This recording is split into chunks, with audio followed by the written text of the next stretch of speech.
Yes, she truly is. She was born into a prominent military bloodline.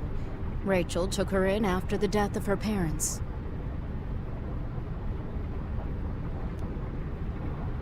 At Magnolia Compass, she was put through viciously intense military training.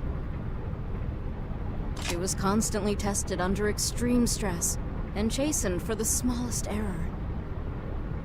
By the time I met her, she'd follow orders without pause.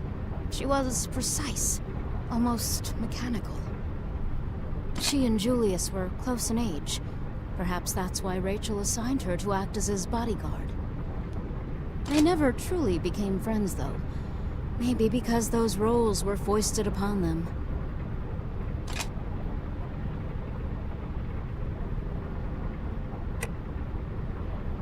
Aren't you interested? I was the closest thing to a friend she had. I certainly spoke to her more than anyone else at Magnolia Compass. She seems to have begun taking herself a little less seriously since she arrived. It's nice to see her smile. Maybe it's the atmosphere Blood Unit has developed. Even Julius is more approachable than before. Sheil isn't really great with other people, but she seems like she's trying to change. Be nice to her. Thanks for taking the time to talk. I'll see you later.